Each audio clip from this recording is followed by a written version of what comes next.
అందరికీ మన ప్రభువును రక్షకుడైన యేసుక్రీస్తు వారి పేరట ప్రేమపూర్వకమైనటువంటి వందనాలండి. ప్రియులారా, యాకోబు గారు రాసినటువంటి పత్రిక 5వ అధ్యాయము 10-11 వచనాలు మనం చూస్తే, నా సహోదరులారా, ప్రభువు నామమున బోధించిన ప్రవక్తలను శ్రమానుభావమును ఓపికకు మాదిరిగా పెట్టుకొనుడి. సహించిన వారిని ధన్యులను కొనుచున్నాము కదా. మీరు యోబు యొక్క సహనమును గురించి వింటిరి. ఆయన ఎంతో జాలియు కనికరమును గలవాడని మీరు తెలుసుకొని ఉన్నారు.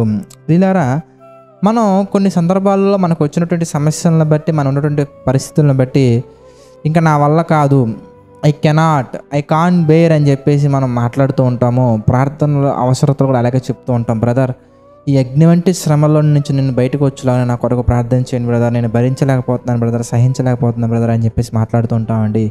అయితే దేవుని యొక్క వాక్యం సెలవిస్తుంది ప్రియులారా, అలాంటి పరిస్థితుల్లో ఒక్కసారి యోబు గారి జీవితాన్ని మీరు ఆలోచించండి. యోబు గారి జీవితాన్ని మీరు ఆలోచిస్తే, my dear brothers and sisters, ఒకసారి యోబు గ్రంథం 1వ అధ్యాయం మొత్తం మీరు చదవండి. ఫస్ట్ అధ్యాయం హాఫ్ అంతా కూడా మీరు చూస్తే, యోబు గారికి ఉన్నటువంటి సంపద ఎంత గొప్పగా, ఎంత ఉన్నతంగా ఉంటుందంటే, అది ఆ సంపద ఉండటానికి ఒక పెద్ద సిటీ కన్స్ట్రక్షన్ చేయాల్సిన అవసరం ఉన్నంత పెద్ద సంపద ఉందండి. తూర్పు దిక్కున ఉన్నందరికంటే కూడా అతనే గొప్పవాడిగా ఉండేను. అయితే అలాంటి వ్యక్తి జీవితంలో వచ్చినటువంటి శ్రమలు ఎంత కఠినమైనవయ్యా అంటే, మరి అతనికి ఉన్నటువంటి ఎడ్లు కానీ, గాడిదలు కానీ మొత్తం కూలిపోయింది, సర్వనాశనం అయిపోయింది అనే వార్త వింటూ ఉన్నప్పుడే మరొక వార్త, ఆ వార్త కంప్లీట్ అయ్యేలోపే మరొక వార్త, ఈ వార్త కంప్లీట్ అయిపోయేలోపే మరొక వార్త. కొద్ది క్షణాలలో ప్రియులారా ఎలా అయిపోయిందయ్యా అంటే, ఒకప్పుడు గొప్పగా రిచ్ లైఫ్లో ఉన్నటువంటి యోబు గారు కాస్త తలగొరిగించుకొని బాధపడుతూ ఉండే పరిస్థితిలోకి వెళ్ళిపోయిందండి. వీటి వల్ల మనకి కీడు జరుగుతుందని మనం అనుకుంటాం, కానీ ప్రియులారా, వీటి ద్వారా మనం శ్రమల్లో మనం సహనాన్ని నేర్చుకుంటాం, ఓపికను నేర్చుకుంటాం, అనుభవాన్ని నేర్చుకుంటాం, వాక్యాన్ని ఎలా లైఫ్లో కనెక్ట్ చేయాలో నేర్చుకుంటాం. మన జీవితంలో ఏదైనా పొరపాట్లు జరిగి ఉంటే కనుక ఆ పొరపాట్లు ఎక్కడ జరిగాయి, ఏ విధంగా జరిగాయని తెలుసుకుంటాం. అన్నిటికంటే ముఖ్యంగా my dear brothers and sisters, మనతో ఉన్నటువంటి వారు, మనతో ఉంటున్నటువంటి వారు నిజంగా ఉండేవారెవరు, నటించేవారెవరు అనే విషయం మనకి డీటెయిల్డ్గా మనకు అర్థమైపోద్దండి. మనతోనే ఉంటారు, మనతోనే మాట్లాడుతుంటారు, మనకే నీతులు చెప్తూ ఉంటారు, మనల్ని ప్రోత్సహిస్తున్నట్టుగా ఉంటారు. కానీ మన జీవితం కష్టాల్లోకి వెళ్ళిపోయిన తర్వాత, శ్రమల్లోకి వెళ్ళిపోయిన తర్వాత, కన్నీళ్ళలోకి వెళ్ళిపోయిన తర్వాత వారి యొక్క నిజస్వరూపం బయటకు వచ్చేస్తుందండి. యోబు గారి జీవితం మీరు ఆలోచిస్తే, భార్య మాట్లాడుతూ ఉంటుందండి. ఏమంటే, ఇంకా నువ్వు యథార్థతను వదలకు ఇందువా, దేవుణ్ణి విడిచిపెట్టు అని ఆమె మాట్లాడుతుందంటే, మేబీ ఆమె బాధలో ఉండొచ్చు, ఎలాగైనా ఉండొచ్చు, కానీ అలా మాట్లాడేది కరెక్ట్ పని కాదు ప్రియులారా. ఎందుకంటే దేవుని వలన మనం మేలు అనుభవించుదుము, కానీ దేవుని వలన కీడు అనుభవించుదుమా? ఏమండి, యోబు గారు ఒక ధనవంతుడిగా ఉన్నప్పుడు, ఒక గొప్ప వ్యక్తిగా ఉన్నప్పుడు, మరి అతను తూర్పు దిక్కున అందరికంటే కూడా గొప్పవాడుగా ఉన్నప్పుడు, అతను చుట్టూ ఉన్న వారందరిలో కూడా ఎవరు కూడా యోబు గారు కష్టాల్లో ఉన్నప్పుడు వచ్చినట్టుగా మనకు కనిపించదండి. నీ జీవితంలో, నా జీవితంలో కూడా ఈరోజు అన్ని ఆనందమైనటువంటి జీవితం ఉంటే, అన్ని ఆనందమైనటువంటి పరిస్థితుల్లో ఉంటే, మనతో ఉండేవారెవరో మనకి ఎలా అర్థమవుతుందండి? అలాగే మన జీవితం అనేది ఆత్మీయతలో కట్టబడాలంటే ఎన్నో మెలకువలు మనం తెలుసుకొని ఉండాలి. ప్రార్థనలో మెలకువలు తెలియాలి, వాక్యంలో మెలకువలు తెలియాలి, ఆత్మీయ జీవితంలో, ఈ ఆత్మీయ ప్రయాణంలో ఎన్నో మెలకువ ఇవన్నీ కావాలంటే ప్రియులారా, మన జీవితంలో ఇలాంటి శ్రమలు అనేవి తప్పనిసరి. అందుకే పేతురు గారు రాసిన పత్రికలో మనం చూడొచ్చు, నేను అంటారు, ఇదిగో నశించిపోవు సువర్ణము అగ్ని పరీక్ష వలన శుద్ధపరచబడుచున్నది కదా. బంగారంలో ఉన్నటువంటి నశించిపోయే తత్వం అనేది కనిపించకుండా పోవాలి అంటే, మేలిమి బంగారం బయటికి రావాలంటే, ద గ్రేట్ షైనింగ్ అనేది రావాలంటే అది అగ్ని పరీక్షలో వెళ్ళబడాలి. అదేవిధంగా నీలో ఉన్నటువంటి క్యారెక్టర్, ఒరిజినల్ క్యారెక్టర్ అనేది తెలియబడాలంటే నీవు కూడా ఇలాంటి శ్రమల్లో వెళ్ళగలగాలి. ఒక్కవేళ కనుక నువ్వు ఈ శ్రమల్లో పడిపోక నిలబడగలిగితే, కొద్ది దినాలకే, మేబీ కొద్ది సంవత్సరాలకే మన జీవితం ఎలా మారిపోయిద్దయ్యా అంటే, యోబు గ్రంథం మనం చూద్దామండి. 42వ అధ్యాయం మనం చూస్తే, మరి అన్ని శ్రమలు అనుభవించినటువంటి యోబు గారిని మాదిరిగా పెట్టుకోమంటున్నారు.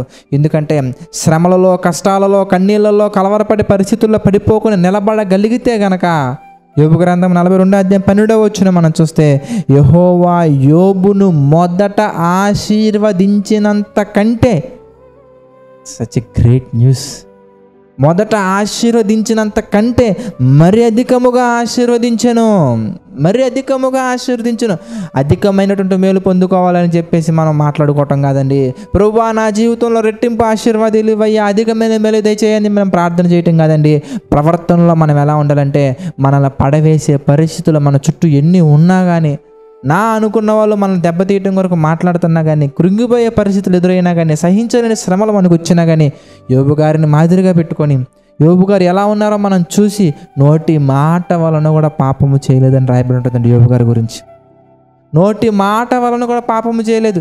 ఇంకా మనం చూస్తే 1వ అధ్యాయం మనం చూస్తానండి. 1వ అధ్యాయము 21వ వచనం మనం చూద్దామండి. నేను నా తల్లి గర్భములో నుండి దిగంబరినే వచ్చితిని, దిగంబరనే ఎక్కడికి వెళ్ళేదునో యెహోవా ఇచ్చెను, యెహోవా తీసుకుని పోయెను, యెహోవా నామమునకు స్తుతి కలుగునుగాక. స్తుతి ఎప్పుడు కష్టాలలో కూడా, స్తుతి ఎప్పుడు నష్టాలలో కూడా, స్తుతి ఎప్పుడు శ్రమలలో కూడా, స్తుతి ఎప్పుడు దీవించబడ్డాక, దీవించబడకముందు, కష్టాలు వచ్చినా నష్టాలు వచ్చినా శ్రమలు వచ్చినా ఇరుకులు వచ్చినా ఇబ్బందులు వచ్చినా నా దేవుడు నన్ను కాపాడతాడు, కాపాడారు, కాపాడగలరు అని దేవునికి మనం స్తుతి యాగము చెల్లించుకుంటూ, స్తుతులు చెల్లించుకుంటూ ప్రభు కొరకు మనం బ్రతకగలిగితే ప్రియులారా మనం చూడొచ్చు. 12వ వచనం అండి, యోబు గ్రంథం 42వ అధ్యాయం 12వ వచనం మనం చూస్తే, యెహోవా యోబును మొదట ఆశీర్వదించినంత కంటే అధికముగా ఆశీర్వదించెను. అతనికి 14,000 గొర్రెలను, 6,000 ఒంటెలను, 1000 జతల ఎడ్లను, 1000 ఆడుగాడిదలను కలిగిను. మరియు అతనికి 7 కుమారులను 3 కుమార్తెలను కలిగిరి. కనుక అంత గొప్ప ఆశీర్వాదం మనం పొందుకోవాలంటే మన భక్తి జీవితం అంతంతగా ఉండకూడదండి, అంతకంతగా ఉండాలి. అంతకంతకు వర్ధిల్లాలి కానీ అంతంత మాత్రంగా ఉండకూడదు. కనుక ప్రియులారా మనం అంతకంత రెట్టింపు దీవెనలు మనం పొందాలంటే మనం ఏం చేయాలంటే శ్రమల్లో కూడా స్తుతించగలగాలి, శ్రమలను సహించగలగాలి, ప్రవక్తలను మనం మాదిరిగా పెట్టుకోవాలి. అందరికంటే ముఖ్యంగా యేసుక్రీస్తు వారిని మాదిరిగా పెట్టుకొని గురి యొద్దకు మనం వెళ్ళగలగాలి. అలా మనం వెళ్ళగలిగితే ఎన్నో మేలులు, ఎన్నో సూచక క్రియలు, ఎన్నో అద్భుతాలు మన జీవితంలో చూస్తాము. ఆత్మ సంబంధమైనవి ఇంకా ఎక్కువగా మనం చూస్తాము. ప్రార్థన చేసుకుందామండి. ప్రార్థన. దయగల తండ్రి, ప్రేమగల దేవ, పరిశుద్ర, సకల ఆశీర్వాదములకు కారణభూతులైన తండ్రి, అనేకమైన విషయాలు మా జీవితాల్లో జరిగించి మీ చిత్త ప్రకారం నడిపించి ముందుకు తీసుకువెళ్తున్నందుకు కృతజ్ఞతాస్తుతులు చెల్లించుకున్నాము తండ్రి. మమ్మల్ని దీవించండి, ఆశీర్వదించండి, బలపరచండి తండ్రి. ఇంకా ఎన్నో విషయాలు తండ్రి మీ చిత్త ప్రకారం మేము నేర్చుకుని ధ్యానించి తండ్రి మా యొక్క జీవితాల ప్రభావ మీకు అనుకూలంగా కట్టుకున్నట్టు మాకు సహాయం చేయండి. మమ్మల్ని నడిపించండి, బలపరచండి తండ్రి. దేవా, ఆర్థిక, ఆరోగ్య, మానసిక సమస్యల్లో కృంగిన ప్రతి ఒక్కరిని మీరు దీవించండి, ఆశీర్వదించండి తండ్రి. మీ చిత్తమైతే మేము ఇంకా ఎన్నో విషయాలు, ఎన్నో కార్యక్రమాలు తండ్రి జేసీ చర్చి ద్వారా మేము చేస్తూ అనేక మందికి మాదిరిగా, అనేక మంది దీవెనకరంగా మా తండ్రి ఈ పరిచర్య ఉన్నట్లుగా సహాయం చేయండి తండ్రి. సమస్త మహిమ గంత ప్రభావాలు మీకే చెల్లించుకుంటూ ఈ పరిచర్యలో మా తండ్రి పాలిభాగస్తులు అవుతున్న ప్రతి ఒక్కరిని మీరు దీవించమని, ఆశీర్వదించమని, బలపరచమని మా ప్రభువును రక్షకుడైన యేసుక్రీస్తు వారి పేరిట ప్రార్థన అడిగి వేడుకొనుచున్నాము తండ్రి. ఆమేన్. అందరికీ వందనాలండి. God bless you all.